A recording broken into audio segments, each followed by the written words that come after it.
Hi, hello, welcome to Vital Biology. This is Padma. So in the previous class, we have started reading of NCERT textbook line to line. So as a part of that, we'll continue next. So in the previous class, we have discussed up to the binomial nomenclature. So we'll go with the next lines.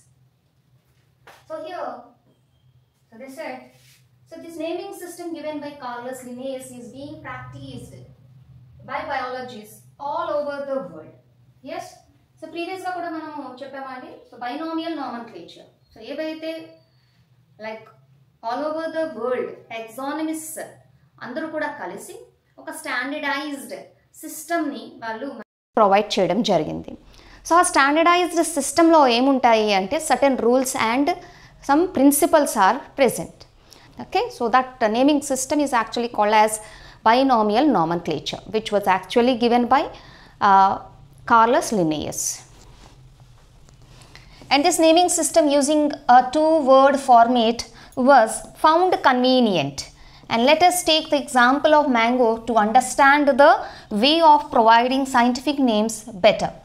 So, ఈ binomial nomenclature లో ఏవైతే scientific name లో రెండు words అనేవి ఉంటున్నాయో ఈ system అనేది చాలా కన్వీనియంట్గా మనకి అయితే ఉపయోగపడుతుంది. And the scientific name of mango is written as Mangifera indica. ఇక్కడ మనకు ఒక ఎగ్జాంపుల్ ఇచ్చారు. So scientific name of mango tree. So which is Mangifera indica. So let us see how it is a binomial name. So ఇది మనము binomial nomenclature ప్రకారము provide చేసిన name అని చెప్తున్నాం. సో అది మనం ఎలా చెప్పగలుగుతున్నాం అనేది ఒకసారి చూడండి. So in this name Mangifera represents the genus while indica is the particular species. అంతే కదండి. సో ఆల్రెడీ మనం చదివి ఉన్నాము. According to binomial nomenclature, a scientific name should consist of two words. The first word represents the genus name and the second word represents the species name. So in this particular Mangifera indica, so in this Mangifera indica, so here you can see that, so this Mangifera indica actually is the scientific name of mango, in which Mangifera is the genus name whereas indica is the species name. Okay nandi. So species name ne general ga man inka em cheptunnamu ante specific epithet. So specific epithet means nothing but the species name. So already we have stated that in one genus numerous species can be. So that's why here they told a specific epithet means in that particular genus whatever the specific species, so that name should be given. So other universal rules of nomenclature are as follows. Okay nandi, అంటే ఈ binomial nomenclature మనం follow అవుతూ scientific name రాసేటప్పుడు మనము ఎటువంటి rules అనేవి follow అవ్వాలి అనేది మనకి ఇక్కడ కొన్ని రూల్స్ని ప్రొవైడ్ చేశారు. So biological names are generally in Latin. So లాటిన్లోని యాక్చువల్గా ఈ నేమ్స్ని మనము ప్రొవైడ్ చేయాల్సి ఉంటుంది. సో ఎందుకు లాటిన్లోని ప్రొవైడ్ చేయాలి అంటే యాక్చువల్గా లాటిన్ అనేది ఒక డెడ్ లాంగ్వేజ్ అండి. సో డెడ్ లాంగ్వేజ్ అంటే ఒకప్పుడు యాక్చువల్గా ఓల్డ్ రోమ్లోని ఈ లాంగ్వేజ్ని యూజ్ చేసేవాళ్ళు. కానీ ప్రస్తుతం వరల్డ్ వైడ్ ఏ పార్ట్లో కూడా ఈ లాంగ్వేజ్ని ప్రస్తుతానికైతే యూజ్ చేయటం లేదు. సో అందువలన ఇక్కడ మనకి బెనిఫిట్, ఎందుకంటే ఏదైనా ఒక లాంగ్వేజ్ అనేది కంటిన్యూస్గా యూజ్లో ఉండేటప్పుడు లైక్ టైం బీయింగ్లో వర్డ్స్ యొక్క మీనింగ్స్ అనేవి చేంజ్ అయ్యే ఛాన్సెస్ ఉంటాయి. కానీ లాటిన్ అనేది already it's a dead language కనుక మనకి ఇంకా ఏదైనా ఒక స్పెసిఫిక్ నేమ్ ప్రొవైడ్ చేసాము అంటే దానికి నెక్స్ట్ టైం లైన్లో చేంజ్ అయ్యే ఛాన్సెస్ అనేవి ఇక్కడ లేవు. అందుకని still we are following the same rule, that is that scientific name should be latinized and written in italics. So ఇటాలిక్స్లోని మనము రాయడం అనేది జరుగుతుంది. సో దట్ ఆల్ టుగెదర్ మనం ఎక్కడ ఇన్ఫర్మేషన్లో అయినా సరే ఈ ఇటాలిక్ ఫామ్లో ఉండడం వల్ల ఈజీగా వాటిని మనం ఐడెంటిఫై చేయొచ్చు. And they are latinized or derived from Latin irrespective of their origin. So already మనం దీని గురించి కూడా డిస్కస్ చేసాము. మనము ఆ పర్టికులర్ ఆర్గానిజంని ఏ రీజియన్ ఏ కంట్రీలో మనం దాన్ని ఐడెంటిఫై చేసామనే దానితో సంబంధం లేకుండా ఖచ్చితంగా definitely the name should be given a Latin word. So the first word in a biological name represents the genus, while the second component denotes the specific epithet. Okay, Nani? So both the words in a biological name, when they are handwritten, definitely they are separately underlined. So ikkada manam gaani chusinattlaithe, eppudaithe manamu ikkada Mangifera indica అని మనము రాయటం జరిగిందో, డెఫినెట్గా వీటిని underline చేసేటప్పుడు జీనస్ని సపరేట్గా, అలానే species name సపరేట్గా మనం ఖచ్చితంగా వాటిని అండర్లైన్ చేయాల్సి ఉంటుంది. So the first word denoting the genus starts with a capital letter. So ఇక్కడ ఈ ఎగ్జాంపుల్లో మ్యాంజిఫెరా ఇండికా, ఇందులో కానీ మనం అబ్జర్వ్ చేస్తే ఈ మ్యాంజిఫెరా అనేది ఇక్కడ genus name, whereas the indica అనేది స్పీషీస్ నేమ్. సో ఇప్పుడు ఇక్కడ చెప్పిన రూల్ ప్రకారము ఈ సైంటిఫిక్ నేమ్లో సో జీనస్లో ఫస్ట్ లెటర్ అనేది ఎలా రాశారండి, ఇక్కడ క్యాపిటల్ లెటర్లో రాయడం జరిగింది. whereas the స్పీషీస్లో ఫస్ట్ లెటర్ అనేది మనకి స్మాల్స్లో రాయటం జరిగింది. So while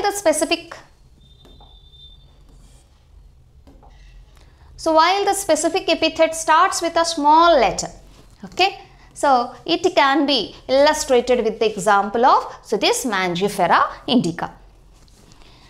So name the author appears after the specific epithet that is at the end of the biological name and it is written in an abbreviated form. అంటే suppose ఆ particular scientific నేమ్ని లేదా ఆర్గానిజంని identify చేసి దానికంటూ ఎవరైతే scientist, ఆ taxonomist దానికి ఒక specific నేమ్ని ప్రొవైడ్ చేశారు, as we can also write that person name just like beside the specific name. Okay, so here they gave one of the example. So in Mangifera indica Linn. So ఇక్కడ చూడండి జస్ట్ మనకి దాని పక్కనే రాయటం జరిగింది. Okay, Mangifera is the genus name, Mangifera indica అంటే indica అనేది species name. So species name పక్కనే మనకి ఎవరైతే సైంటిస్ట్, ఎవరైతే టెక్సానమిస్ట్ ఆ నేమ్ని ప్రొవైడ్ చేశారో సో వారి యొక్క నేమ్ని కూడా మనం మెన్షన్ చేయొచ్చు. సో లిన్నేయస్ ఇక్కడ LINNN, సరే ఇక్కడ LINN, Linn is actually short form or abbreviated form of Carolus Linnaeus. So it indicates that this species was first discovered by Linnaeus. అంటే మనకి ఆ నేమ్ని చూసేటప్పుడే ఆ పర్టికులర్ ఆర్గానిజంని లేదా ప్లాంట్ని ఎవరైతే ఫస్ట్ దాన్ని ఐడెంటిఫై చేశారు లేదా డిస్క్రైబ్ చేశారు అనేది కూడా మనకి ఇన్ఫర్మేషన్ అనేది అక్కడే ప్రొవైడ్ చేయడం జరుగుతుంది. So since it is nearly impossible to study all the living organisms, so already మనకి తెలుసు 1.7 to 1.8 known species అనేవి ఉన్నాయి. So when this much large number of organisms are there, definitely it is very difficult to study them.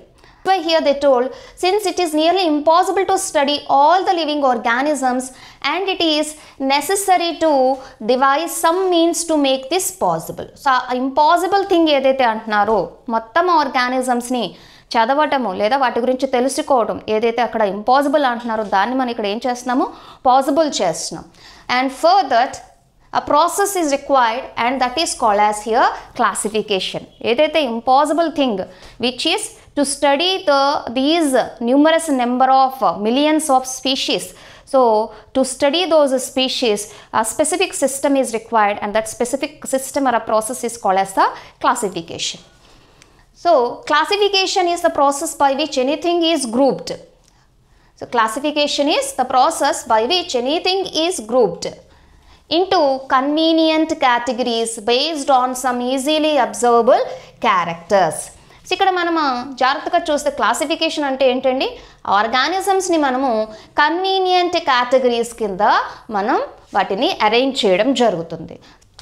ఇక్కడ convenient categories అంటే so we have to arrange them in such a manner that when we will see that information everyone can know about the organism's position in the entire hierarchy of steps.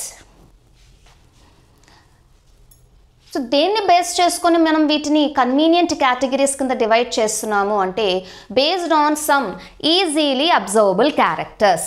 ఓకేనండి, అంటే మనము ఆర్గానిజంని చూసిన వెంటనే లేదా like in a small observations also helps to like identify the organism. So అలాంటి క్యారెక్టర్స్ని మనం ఇక్కడ చూస్ చేసుకోవడం జరుగుతుంది.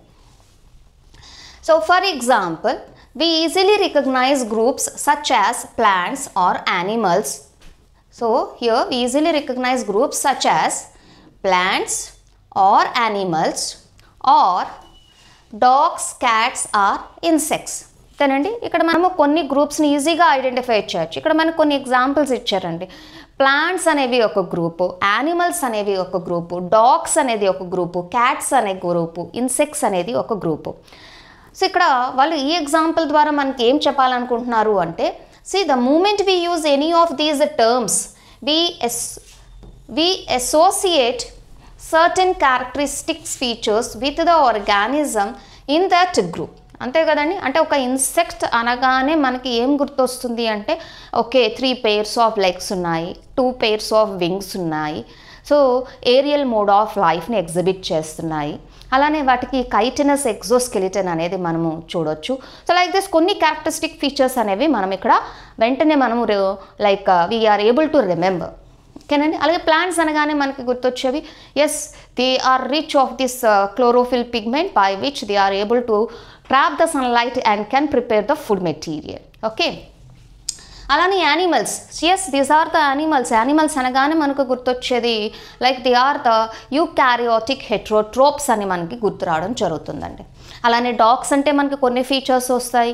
అలానే క్యాట్స్ అని అనగానే మనకి కొన్ని లైక్ ఫీచర్స్ అనేవి మన మైండ్లోకి రావడం జరుగుతుంది. ఇలా ప్రతి ఒక్కటి కూడా ఒక గ్రూప్ అనగానే లేదా ఒక యానిమల్ని మనకు చెప్పగానే we are able to like recollect all the characteristic features which are known about that animal. So what image do you see when you think of a dog? అంతే కదండి, ఇప్పుడు సపోజ్ మిమ్మల్ని నేను ఒక్కసారి డాగ్ని ఇమాజిన్ చేసుకోమంటే అందరూ కూడా డాగ్ని ఇమాజిన్ చేసుకుంటారు కానీ ఒక క్యాట్ని అయితే ఇమాజిన్ చేసుకోరు. Until unless if we don't know the organism previously. అంతే కదండి, మన మైండ్ అనేది ఆల్రెడీ మనము చూసి ఉన్న తెలిసిన విషయాల్ని మాత్రమే మనం ఇమాజిన్ చేసుకోగలం. Otherwise it's very difficult. అంటే క్యారెక్టరిస్టిక్ ఫీచర్స్ మనకి ఇచ్చి కొన్ని ప్రీవియస్ ఆర్గానిజమ్స్తో కంపేర్ చేస్తూ if they ask to imagine as a little we can but not 100% we can. కానీ ఆల్రెడీ మనకు ఆ యానిమల్స్ గురించి మనం తెలుసుకున్నాము, నేర్చుకున్నాము. అలాంటప్పుడు మన ముందు ఆ యానిమల్ లేకపోయినా దీన్ని ఇమాజిన్ చేసుకునేటప్పుడు క్యారెక్టరిస్టిక్ ఫీచర్స్ అనేవి మనకి మైండ్లోని మనకి చూడడం జరుగుతుంది. So obviously each one of us will see dogs and not cats. Now we were to think of Alsatians, we know that we are talking about. So what are these Alsatians? So Alsatians అనేవి nothing but the dogs.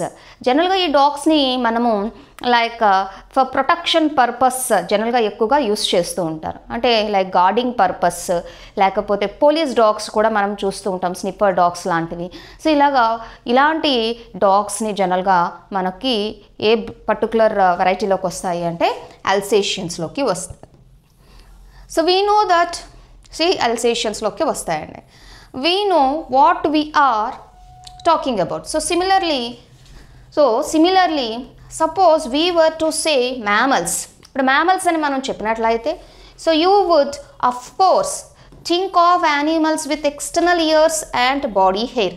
అంటే జనరల్గానే మనకి vertebrate క్లాసిఫికేషన్లో mammals గురించి మనకి like కొన్ని specific క్యారెక్టర్స్ని మనకి provide చేయడం జరిగింది. మ్యామల్స్ అనగానే okay, mammals have external ears and also they have hair, bodily hair.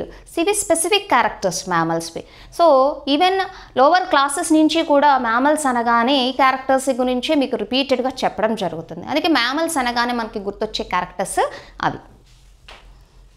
So likewise in plants we try to talk of wheat.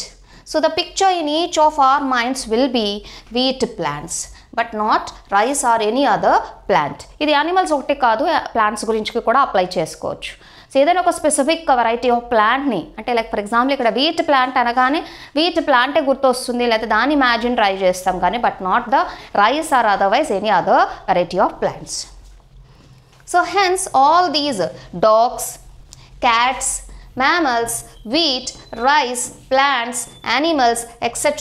are convenient categories and we use to study organisms. అంతే కదండి, ఆర్గానిజమ్స్ని study చేయడానికి మనకి క్లాసిఫికేషన్లో చెప్పినవి స్పెసిఫిక్గా రెండు. ఒకటి, as we are arranging them into convenient categories, so on the basis of easily observable characters. ఇక్కడ మనకి చెప్పేది ఏంటి అంటే ఈ డాగ్స్ కానీ, క్యాట్స్ కానీ, యానిమల్స్ కానీ, లేకపోతే ప్లాంట్స్ కానీ, మ్యామల్స్ కానీ, ఇలాంటి టర్మ్స్ అన్నీ కూడా they are representing a specific ఈ like convenient categories.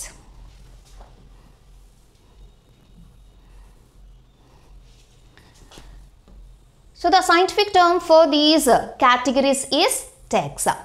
Okay, so already మనం చెప్పుకున్నాం యాక్చువల్గా ఏవైతే ర్యాంక్స్ ఉన్నాయో, డెసిగ్నేషన్స్ ఉన్నాయో, జనరల్గా వాటిని మనము కేటగిరీస్ అని చెప్తున్నాం. అంటే ఈ మ్యామల్స్ అనేది యాక్చువల్గా ఎందులోకి వస్తుంది, like taxonomic category, that is of class Mammalia. Class Mammalia అంటున్నాం అంటే హైరార్కీ ఆఫ్ స్టెప్స్ ఏవైతే మనం చెప్పామో క్లాసిఫికేషన్లో, ఆ 7 స్టెప్స్లో సపోజ్ ఈ పర్టికులర్ మమేలియా అనేది ఏ పర్టికులర్ లైక్ హైరార్కీ ఆఫ్ స్టెప్స్లో మనం ఇంక్లూడ్ చేయొచ్చు అంటే that is of class Mammalia. So ఇక్కడ క్లాస్ అనేది టాక్సానమిక్ కేటగిరీ అయితే మమేలియా అనేది ఏమవుతుంది అంటే ఒక టెక్సా అవుతుంది. సో ఇప్పుడు మనం చెప్పిన ఈ గ్రూప్స్ అన్నీ కూడా అంటే ప్లాంట్ అనేది ఒక టెక్సా, యానిమల్స్ అనేది ఒక టెక్సా, మ్యామల్స్ అనేది ఒక టెక్సా, లేదా డాగ్స్ అనేది డాగ్స్ అనేది ఒక టెక్సా. అంటే ఆ గ్రూప్ ఆఫ్ యానిమల్స్ని మనం అక్కడ చెప్పేటప్పుడు దాన్ని రిప్రజెంట్ చేయడానికి మనం ఏదైతే వర్డ్ యూజ్ చేస్తున్నామో అది టెక్సా అవుతుంది. So here you must recognise the taxa can indicate categories at very different levels. So plants also form a taxa. Wheat is also a taxa. Similarly, animals, mammals, dogs are all taxa. But you know that a dog is a mammal and mammals are animals. And therefore, animals, mammals and dogs represent taxa at different levels. అంతే కదండి. So class మమేలియాలో మళ్ళా మనకి different జెనీరా ఉంటున్నాయి and ఆ ఒక particular జీనస్లో చూస్తే మళ్ళీ డిఫరెంట్ స్పీషీస్ వస్తున్నాయి. So when we will go into the varieties of organisms in that particular category, as different groups అనేవి మనం అక్కడ చూడొచ్చు. ఒక్కొక్క గ్రూపు ఒక్కొక్క టెక్సాని రిప్రజెంట్ చేస్తాయి. Hence based on characteristics, all living organisms can be classified into different taxa. So ఈ క్యారెక్టర్స్ని base చేసుకొని లివింగ్ ఆర్గానిజమ్స్ని ఏం చేస్తున్నామండి, డిఫరెంట్ టెక్సా లేదా గ్రూప్స్ కింద డివైడ్ చేస్తున్నాం. So this process of classification is taxonomy. So ఆ క్లాసిఫికేషన్నే మనం ఇక్కడ ఏమని చెప్తున్నాము, టెక్సానమీ. ఓకేనండి, అంటే ఐడెంటిఫై చేస్తున్నాము, తర్వాత నేమింగ్ చేస్తున్నాము, తర్వాత క్లాసిఫికేషన్ చేస్తున్నాం. So all the 3 included under the one of branch of biology, that is taxonomy.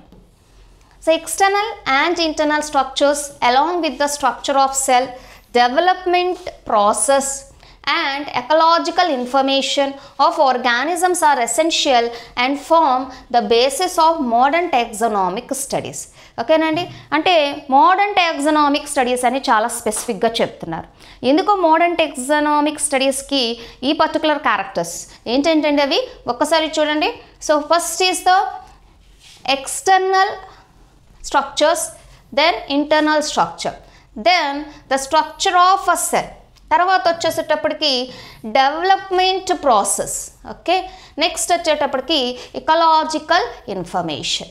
ఇలానా all these are very very important for the basis, or otherwise these are considered as the basis for the modern taxonomic studies. ఓకేనండి, అంటే యాక్చువల్గా like in a ancient time if you will see, they have just considered the benefits or the uses of the plants and animals for their classification. అంతే, దా basis మీద మాత్రమే classification చేశారు. కానీ time లైన్లో now when the technology and the science got developed, okay, the taxonomists they have like started concentrating on all these various aspects for the classification of organisms.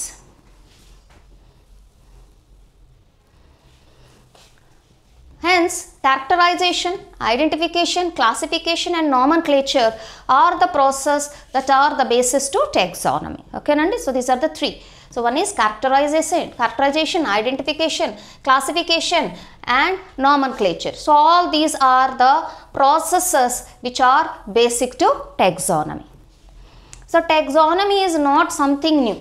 Okay, so human beings have always been interested in knowing more and more about the various kinds of organisms, particularly with reference to their own use. Okay, and main ga olden days lo vachesetappudiki మన benefits అంటే human నీడ్స్కి human బెనిఫిట్స్కి ఏ plants ఏ organisms అయితే బాగా use అయ్యేవో they like concentrated on those only and వాటిని మాత్రమే వాళ్ళు క్లాసిఫై చేయడం జరిగింది లేదా స్టడీ చేయడం జరిగింది. కానీ ఇప్పుడు వచ్చేసేటప్పటికి మనకి ఆ ఏరియా అనేది కొంచెం బ్రాడ్గా ఎక్స్పాండ్ అవ్వడం మనం చూడొచ్చు.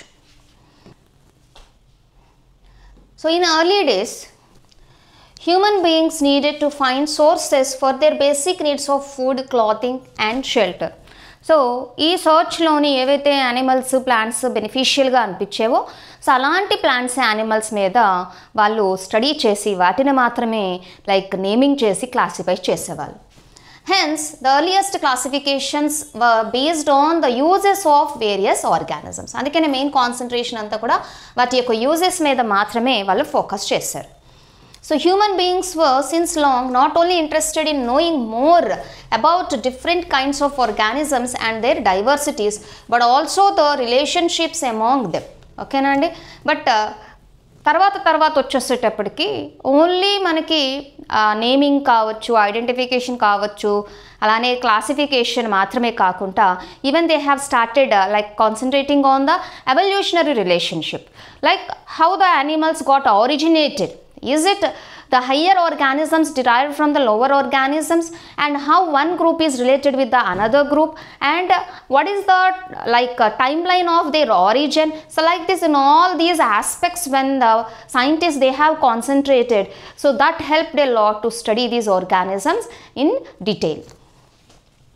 So this branch of study was referred to as systematics. So eppudaithe see only identification naming అంటే characterization, identification, naming and then classification, దానిని జనరల్గా మనం టాక్సానమీ అనేది మనం తీసుకుంటే సపోజ్ ఈ మొత్తం ప్రాసెస్కి ఎవల్యూషనరీ రిలేషన్షిప్ స్టడీస్ని కూడా మనం యాడ్ చేస్తే ఆ బ్రాంచ్ని మనం సిస్టమాటిక్స్గా చెప్తాం. So the word systematics is derived from the Latin word. So systematics అనేది కూడా ఒక లాటిన్ వర్డ్ నుంచే డిరైవ్ అయింది. ఇక్కడ మనం ఫోకస్ చేయాల్సింది ఏంటి అంటే systema is the Latin word but not the systematics. ఓకేనండి? సో ఇక్కడ మనకు క్వశ్చన్స్ అడిగేటప్పుడు ఇలాంటి టర్మ్స్ మీద ఇలాంటి సెంటెన్సెస్ మీద మనం ఎక్కువ ఫోకస్ చేయాల్సి ఉంటుంది. సిస్టమాటిక్స్ అనేది సిస్టమా అనే ఒక లాటిన్ వర్డ్ నుంచి డిరైవ్ అయిందని చెప్తున్నారు. అంటే ఇక్కడ లాటిన్ వర్డ్ ఏంటవుతుంది అంటే సిస్టమా అనేది ఒక లాటిన్ వర్డ్ అవుతుంది. So now, what is the meaning of systema means? So, systematic arrangement of organisms. Okay, Nandi? So, systema ante systematic arrangement of the organisms. And systematics ante not only arrangement, but arrange in a proper order. Okay, Nandi? Systematic arrangement ante adi vastundi. Ante kramamaina paddhatilo manam vaatini arrange chesinatlaite.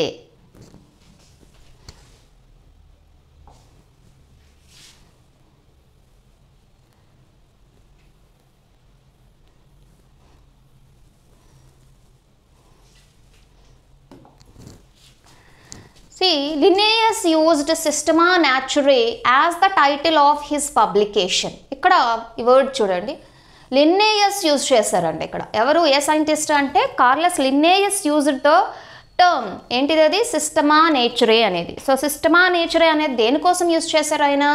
It is used for the title for his publication. ఆయన ఏదైతే publications ఉన్నాదో ఆ పబ్లికేషన్స్కి ఆయన పెట్టిన title సిస్టమా నేచురే. So the scope of systematics was later enlarged to include identification, nomenclature and classification.